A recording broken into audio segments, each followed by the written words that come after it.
السلام علیکم ورحمۃ اللہ وبرکاتہ۔ سورہ قصص کا چھٹا حصہ پیش خدمت ہے۔ بسم اللہ الرحمن الرحیم۔ ولما ورد ماء مدين وجد عليه أمة من الناس يسقون ووجد من دونهم امرأتين تذودان قال ما خطبكما قالتا لا نسقي حتى يصدر الرعاء وأبونا شيخ كبير۔ شروع کرتا ہوں اللہ کے نام سے جو بڑا مہربان نہایت رحم والا ہے۔ جب مدین کے ایک کنویں کے پاس پہنچے تو دیکھا کہ وہاں کچھ لوگ اپنے جانوروں کو پانی پلا رہے ہیں اور دو عورتیں اپنے جانوروں کو پلانے کے انتظار میں الگ کھڑی ہوئی ہیں۔ انہوں نے کہا کہ تمہارا کیا مسئلہ ہے؟ انہوں نے کہا کہ ہم اس وقت تک پانی نہیں پلاتے جب تک کہ یہ چرواہے یہاں سے نہیں ہٹ جاتے، اور ہمارے والد صاحب بہت ضعیف ہیں۔ حضرت موسیٰ علیہ السلام ایک لمبا سفر کر کے آخر کار مدین پہنچ گئے۔ سفر کی وجہ سے کافی تھک چکے تھے۔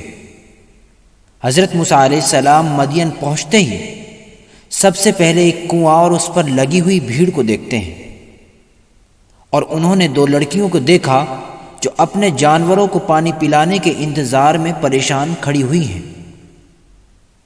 کمزور عورتوں کو ترجیح دینا اور ان کو سہولت فراہم کرنا یہ معزز لوگوں کی ذمہ داری ہے،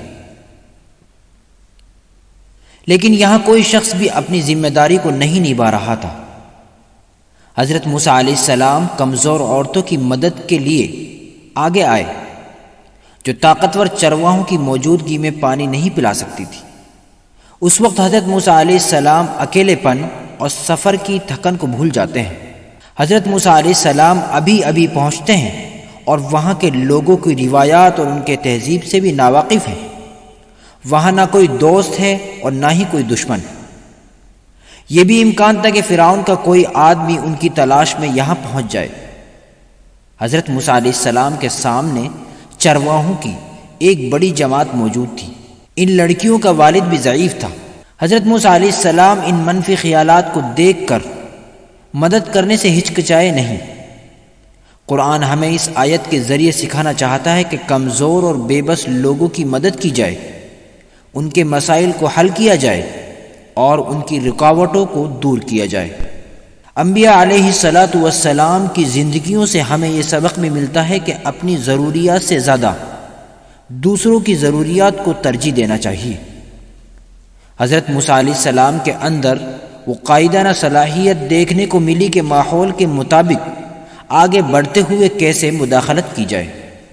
فسقى لهما ثم تولى إلى الظل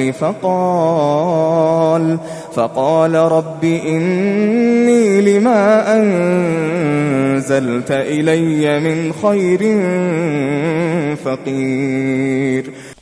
تو آپ نے خود ان جانوروں کو پانی پلا دیا، پھر سائے کے نیچے چلے آئے اور کہنے لگے، اے میرے پروردگار، تو جو کچھ بھلائی میری طرف اتارے میں اس کا محتاج ہوں۔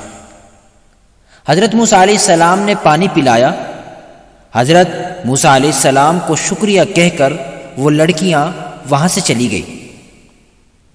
حضرت موسیٰ علیہ السلام نے ان سے مزید کوئی بات نہیں کی۔ یہی ہے احتیاطی تدابیر۔ یہ کہانی یہاں ختم ہو جاتی ہے کہ موسیٰ علیہ السلام ان کی مدد کر کے ایک طرف ہٹ جاتے ہیں۔ موسیٰ علیہ السلام دھوپ اور گرمی کی شدت سے بچنے کے لیے ایک درخت کے سائے تلے چلے گئے۔ پھر موسیٰ علیہ السلام کو اپنی پریشانی یاد آنے لگی اور یہ سوچنے لگے کہ میں ایک انجان ملک میں اجنبی لوگوں کے درمیان آ کر پھنس چکا ہوں۔ مصر میں بھی دشمن موجود ہیں، یہاں بھی آ کر فوراً دشمنی مول لے لی ہے۔ درخت کے نیچے بیٹھ کر اللہ تعالیٰ سے مدد طلب کرنے لگے۔ حضرت موسیٰ علیہ السلام کی حالت فقیرانہ ہو چکی تھی۔ فقیر کا مطلب ہے کسی شخص کا مکمل طور پر بے سہارا ہو جانا۔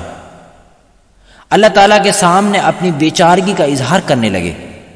حضرت موسیٰ علیہ السلام اللہ تعالیٰ سے کہنے لگے کہ مجھے زیادہ دیا جائے یا کم دیا جائے، اللہ میں آپ ہی کا محتاج ہوں۔ رب انی لما انزلت الی من خیر فقیر۔ انشاءاللہ اگلا حصہ کل نشر کیا جائے گا۔